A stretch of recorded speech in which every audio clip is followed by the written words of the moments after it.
तर मराठा समाजाला आरक्षण देणं ही आमची कमिटमेंट आहे असं महत्त्वाचं विधान केले उपमुख्यमंत्री देवेंद्र फडणवीसांनी। समाजात दुफळी निर्माण होऊ नये तसंच आरक्षणावरती मार्ग काढण्याचा आमचा प्रयत्न आहे असे देखील त्यांनी स्पष्ट केलं। सगळ्यांचं कल्याण होणं कठीण आहे असं फडणवीसांनी यावेळी नमूद केलं। दरम्यान आरक्षणाच्या मुद्द्यावरून दोन समाज आमने सामने येत आहेत हे अशोभनीय आहे अशी खंत देखील त्यांनी बोलून दाखवली।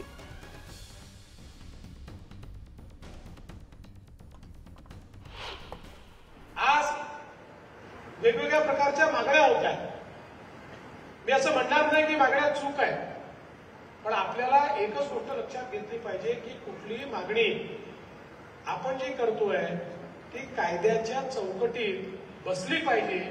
अन्यथा एखादा निर्णय आपण घ्यायचा आणि तो कायद्याच्या चौकटीत बसला नाही म्हणून तो निर्णय न्यायालयाने रद्दबातल करायचा, अशा प्रकारची वारंवार एक प्रकारची पिळवणूक, एक प्रकारची फरफट ही मराठा समाजाची होता कामा नये। आणि म्हणून आज या माध्यमातून मार्ग काढण्याचा प्रयत्न आमचा आहे। मराठा समाजाने सातत्याने विविध समाजांचं नेतृत्व केलेलं आहे, त्यामुळे कुठेतरी छत्रपती शिवाजी महाराजांचे मावळे 18 पगड जातीतले मावळे एकमेकांसमोर उभे आहेत, एकमेकांच्या विरोधात उभे आहे। अशा प्रकारचं चित्र या महाराष्ट्राला भूषणावं नाही, ते उभं होणं योग्य नाही, ते उभं होऊ नये असा आपला सगळ्यांचा प्रयत्न आहे। आणि म्हणून आमच्या सरकारचं कमिटमेंट आहे की मराठा समाजाचे अधिकार प्रोटेक्ट झाले पाहिजे, त्यांचं आरक्षण मिळालं पाहिजे। जे आम्ही दिलेलं आहे ते आम्ही न्यायालयात टिकवलेलं आहे। जालन्यामध्ये ओबीसी आंदोलक पुन्हा आक्रमक झाले। धुळे सोलापूर महामार्ग ओबीसी बांधवांनी अडवलाय। वडीगोद्रीतील हायवे ओबीसी बांधवांनी रोखलाय। महामार्गावरती ओबीसी बांधव जमा झालेत आणि यावेळी जोरदार घोषणाबाजी केली जाते।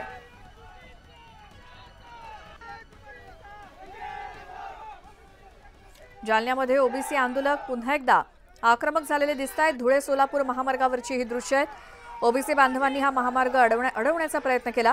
वडीगोद्रीमधील हायवे ओबीसी बांधवांनी रोखलाय आणि महामार्गावरती ओबीसी बांधव जमा झालेत। घोषणाबाजी सुरू आहे, हातामध्ये झेंडे घेऊन।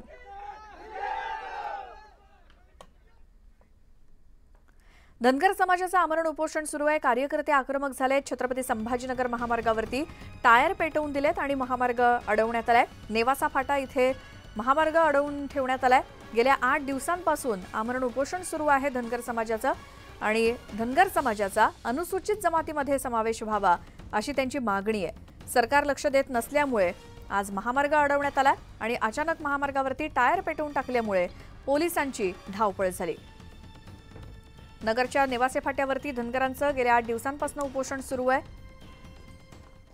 आणि छत्रपती संभाजीनगर मधल्या महामार्गावरती हे असे टायर पेटवून देण्यात आले। अधिक माहितीसाठी जाऊयात, आमचे प्रतिनिधी हरीश दिमोटे आहेत आपल्यासोबत फोन लाईनवरती। हरीश, धनगर समाजाच्या या आंदोलनामुळे काय परिणाम दिसतायत? नक्कीच आपण जर बघितलं तर गेल्या 8 दिवसांपासून अहमदनगर जिल्ह्यातील नेवासा फाटा या ठिकाणी प्रल्हाद तोरमारे यांच्यासह संभाजीनगर किंवा जालना अहमदनगर जिल्ह्यातले 6 जे उपोषणकर्ते आहे यांचं आमरण उपोषण सुरू आहे। त्यांच्या समर्थनासाठी रास्ता रोको झाला, बोंबाबोंब आंदोलन देखील झालं, मात्र सरकार किंवा प्रशासन कुठेही त्यांची दखल घेताना दिसत नाहीये। आज अचानकपणे तो जो उपोषण स्थळ आहे नेवासा फाटा या ठिकाणचं, त्या ठिकाणी अज्ञातांनी टायर पेटवून तो जो महामार्ग आहे तो अडवला आणि त्याचवेळी मग उपोषणकर्त्यांच्या जवळचे जे कार्यकर्ते आहेत त्यांनी ते पेटवलेले टायर बाजूला केले आणि तो रस्ता मोकळा करून दिला। मात्र ह्या सगळ्या याच्यामध्ये आपण जर बघितलं तर कुठेतरी हे यांचे कार्यकर्ते असावे की ज्यांना सरकारने या उपोषणाकडे लक्ष द्यावं, यासाठी हे टायर पेटवून सरकारचं लक्ष वेधण्याचा हा प्रकार आहे। धनगर समाजाचा अनुसूचित जमातीमध्ये समावेश केला जावा ही प्रमुख मागणी घेऊन सुरू असलेलं उपोषण जे आहे त्याकडे सरकारने लक्ष द्यावं, यासाठी हे आंदोलन केलं असावं अशी शक्यता आहे। पोलीस आता घटनास्थळी पोहोचलेले आहेत आणि ते या संदर्भाने माहिती घेऊन ते देखील कारवाई करण्याची शक्यता आहे। हरीश, धन्यवाद या माहितीसाठी।